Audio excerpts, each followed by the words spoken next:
I had never worked this hard in my life. For months, my world had been nothing but spreadsheets, late night coffee, and back to back meetings. I barely saw my friends. Weekends, non existent.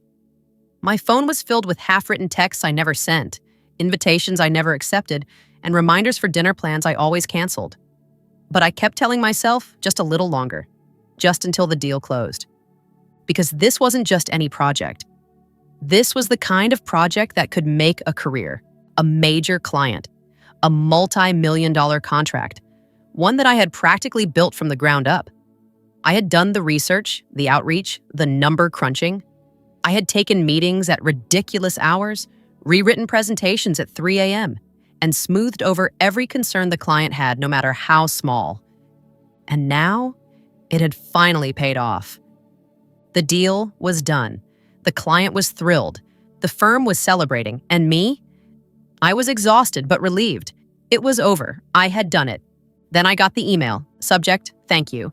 I clicked it open, expecting some standard corporate appreciation. Maybe a great job or looking forward to future work together. Instead, my eyes locked onto a single line. Evelyn, you went above and beyond. Consider these a personal thank you. Enjoy the game. Attached was a confirmation, 2 Super Bowl tickets. My breath caught, 40-yard line, front row. For a moment, I just sat there staring at the screen, trying to process what I was looking at. This wasn't just a bonus or a gift. This was the kind of once-in-a-lifetime reward that made every missed hour of sleep, every late-night call, every stress-induced headache worth it. I wasn't just a football fan. I was the kind of fan who lived for Sunday games, who had followed my team through every heartbreaking loss and every glorious victory. And now I had a chance to be there, at the Super Bowl, not just in the stands, front row. I couldn't help it. I smiled. The kind of smile you get when the universe finally gives you a win. I printed the email just to see it on paper, just to feel the weight of it in my hands. But as I read the details again, I noticed something. The tickets had been sent directly to my boss, Robert Fowler. Okay, that made sense. He handled most of the client gifts and logistics. He'd probably drop them off in my office later today. Maybe even offer one of his rare nods of approval. I kept checking my inbox, waiting for some kind of confirmation from him. But nothing came. Not that day, not the next. By the 3rd day, I started to feel uneasy. That was when Robert walked into my office. He didn't knock, he never did. Just strolled in like he owned the place. He had that usual air of arrogance, but today it was worse. He leaned against my desk, arms crossed, looking at me like he was about to do me a favor. I heard you got some good news, he said, that smirk never leaving his face. I smiled, thinking he was finally going to hand over the tickets. Yeah, I really appreciate it. I put everything into that project. He nodded slowly, almost amused. You did? Which is why I wanted to talk to you about the tickets. Something about the way he said it, talk, made my stomach tighten. I kept my expression neutral. Right.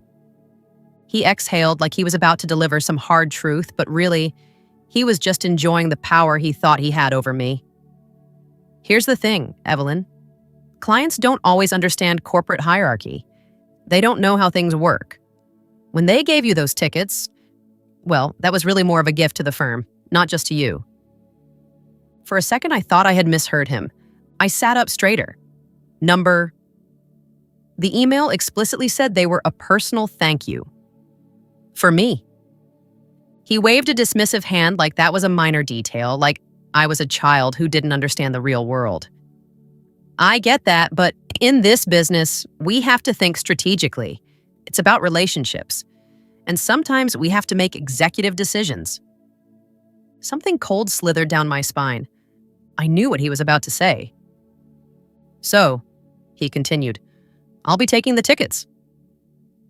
It took me a second to process the words. Months of exhausting work, countless hours of stress. And now he was just taking them.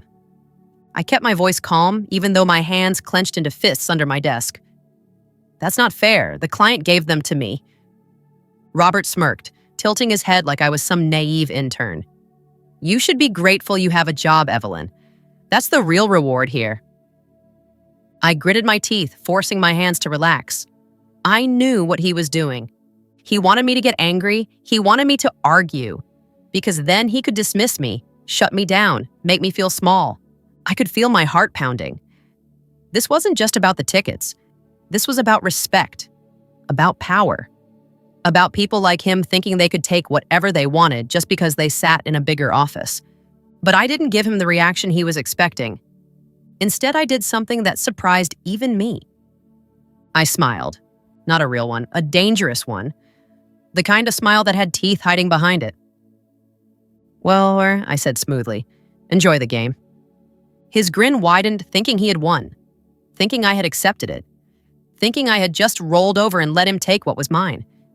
He had no idea what was coming, no idea what I was about to do, because Robert Fowler had just made the biggest mistake of his career, and I was about to make sure it cost him everything. I sat in my office, my fingers gripping the edge of my desk, staring at the email one more time. My Super Bowl tickets, my reward, were gone. Stolen. And Robert? He thought he had won. He thought he could take them without consequences. I took a deep breath, forcing myself to calm down. I wanted to march into his office and demand the tickets back. I wanted to tell him exactly what I thought of him. But that wouldn't get me anywhere. I needed to be smart.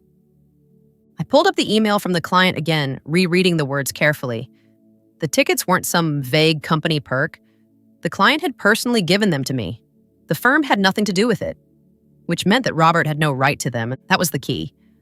I opened my phone, my mind racing. If I wanted to take him down, I had to do it the right way. The kind of way that he wouldn't see coming. I typed out a simple text. Me. "Hey, just wanted to say thanks again for the Super Bowl tickets. Turns out they were given to someone else at my firm. No big deal, just thought you should know." I stared at the message for a moment before pressing send. Less than a minute later, my phone buzzed. "Client, are you kidding me? Who took them?" I smiled. Hook, line, and sinker. Me. "Not sure, honestly. I just know I never got them. No big deal, though. I wasn't going to give them the answer directly. No, I wanted them to ask. I wanted them to dig." The dots popped up. Typing. Client. "No big deal. Evelyn, those were meant for you. Let me handle this. Say nothing." I leaned back in my chair, my heart still pounding, but this time with something different. Excitement. Because now, this wasn't just me versus Robert. This was Robert versus the client, and I already knew who was going to win. I spent the rest of the day quietly gathering intel. I knew Robert, knew his ego, knew that there was no way he'd be able to keep this to himself. He'd have to brag about it. And sure enough, around lunchtime, I got exactly what I needed. I was grabbing coffee in the break room when I heard his voice from around the corner. "Yeah, 40-yard line seats, gonna be insane," he was saying. "Taking a big fish with me. You know how it is? These kinds of deals are all about relationships." I bit back a laugh. Big fish? I knew exactly who he was taking. And it wasn't a client. By the time Friday rolled around, the office was buzzing. Robert was leaving early that afternoon, heading to the airport for his big Super Bowl weekend. He strutted through the halls, giving off that unbearable smugness, acting like he had just made some brilliant power move. I caught his eye in the hallway. "Big plans this weekend?" I asked, keeping my voice light. He smirked. "Oh, making moves." I nodded, my smile never wavering. "Enjoy the game." He grinned, completely oblivious. By the time he landed, the trap would already be set. Saturday morning, I got another message from the client. "Client, I've arranged a meeting for Monday. Just play along. Trust me." Oh, I trusted him. Sunday came and went. The Super Bowl happened. And I didn't watch a single second of it. Not because I wasn't still a diehard football fan, but because I was waiting for Monday. Because that was when the real game would be played. Robert strutted into the office at exactly 9:07 a.m. on Monday morning, sunglasses on, coffee in hand, radiating the smugness of a man who thought he had won. He barely acknowledged me as he passed by my desk, completely unaware of what was waiting for him. I sat at my desk, watching my inbox, waiting for it, and then at 9:30 a.m. it popped up. Subject, Client review, mandatory attendance. Location, conference room. Attendees, senior partners, client representative, Evelyn. I clicked accept. Time for the show. I walked into the glass-walled conference room and immediately felt the shift in the air. The senior partners were already seated, their expressions neutral but tense.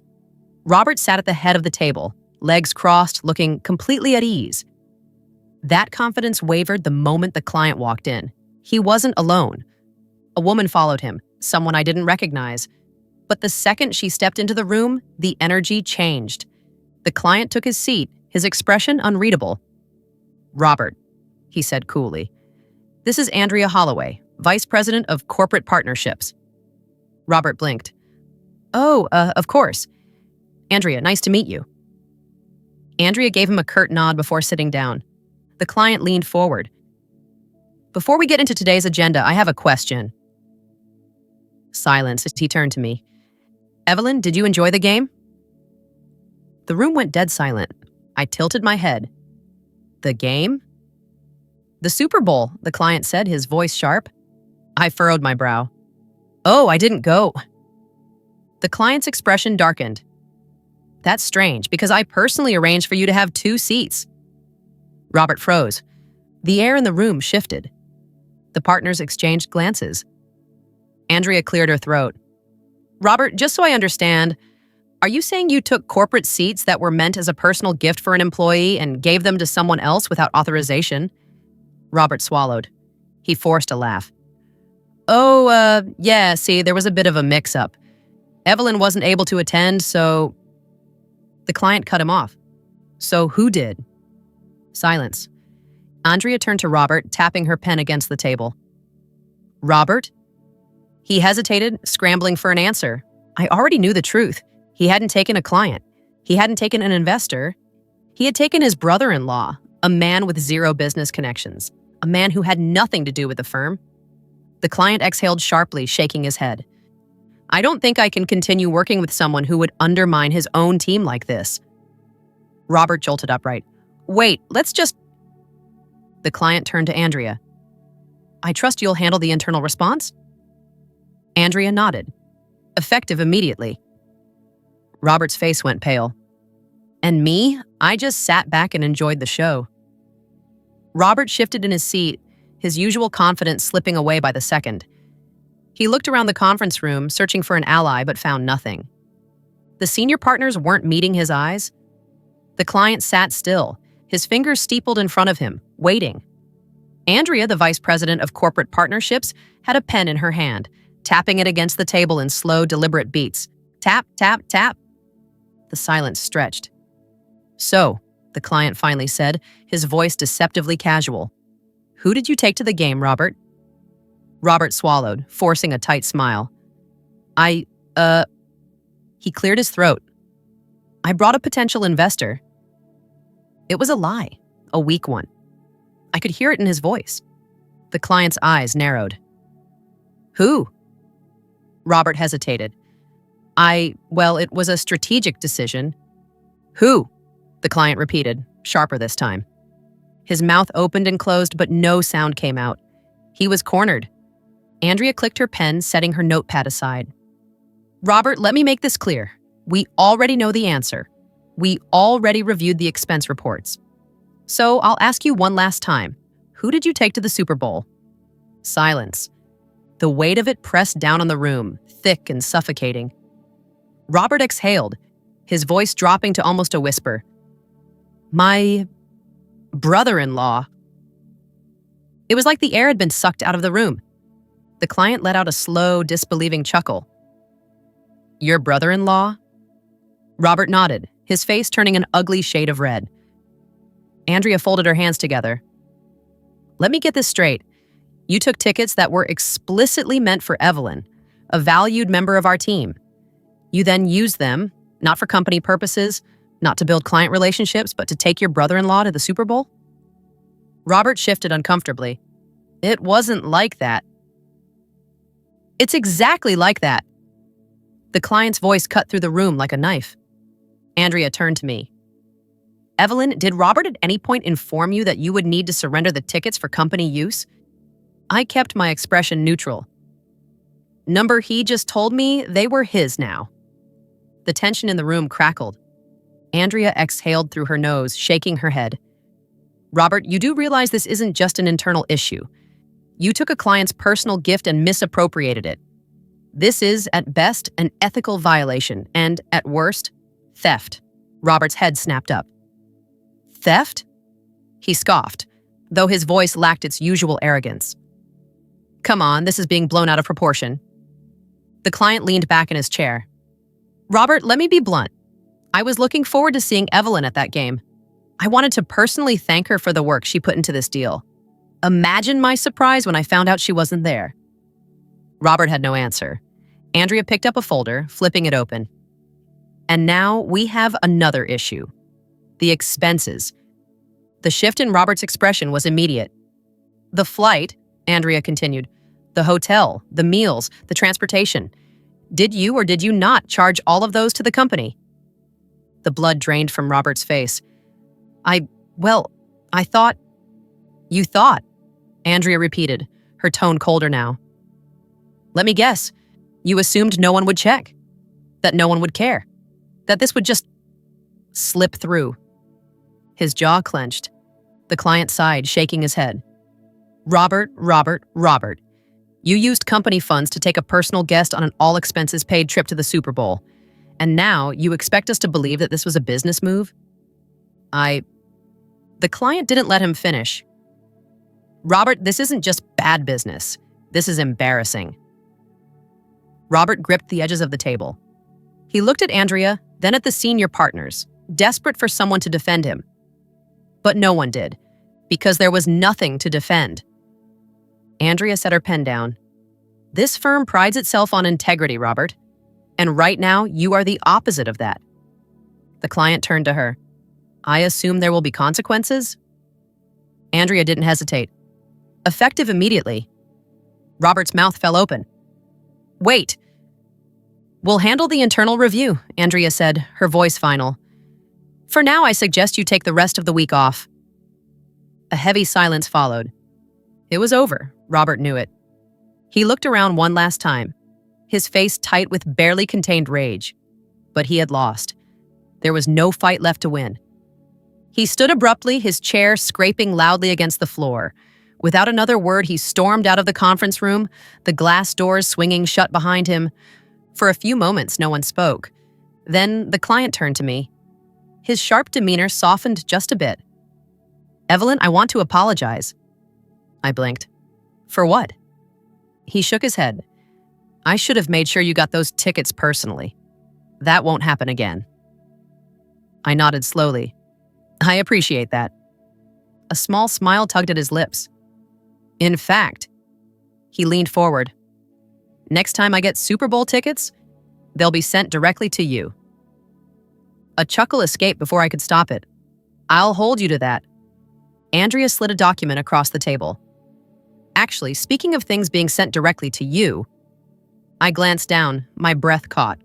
A promotion letter, a salary increase, a title that put me on the same level as the very people who had dismissed me before. I swallowed hard, looking up at her. Are you serious? Andrea nodded. You've more than earned it. I exhaled slowly. Then for the first time that day, I let myself truly smile. I reached for the pen and signed. Robert stole my tickets. I took his career, and that was the sweetest revenge of all. The office was silent when I stepped out of the conference room. But it wasn't the kind of silence that meant people weren't talking. It was the kind of silence that meant everyone was listening. The kind that buzzed with tension, with electricity, with the unspoken weight of what had just happened behind those glass doors. I walked slowly, my heels clicking against the polished floor, head held high. I could feel the stares, side glances from cubicles, hushed whispers passing between coworkers, fingers flying across keyboards as people spread the news, because they all knew. Robert Fowler had just been publicly humiliated. The man who had walked around this office like he was untouchable, who had stolen credit, bulldozed his way through projects, and taken what wasn't his, was gone. I passed his office. The door was shut. His nameplate was still on the wall for now. But that wouldn't last long. HR would have him scrubbed from the company's records before the day was over. I sat down at my desk, exhaling slowly. The promotion letter sat in front of me, the ink still fresh from my signature. A title that put me above the people who once dismissed me. A salary that reflected my worth for the first time in my career. It should have felt enough. But then my phone buzzed. A text. Robert Fowler, what the hell did you do? I stared at it for a long moment. Then slowly I typed back. Me. Not sure what you mean. I thought you were making moves. I waited. Nothing. Of course not. I let out a slow breath, glancing at the resignation letter on my desk, the one I hadn't needed yet, because this wasn't over. Robert wouldn't go down without a fight. An hour later, the email came. Subject, HR meeting, immediate attendance required. I clicked it open. Evelyn, please report to HR immediately. This is a mandatory meeting. I frowned, my fingers tightening around my phone. Of course, Robert's last move.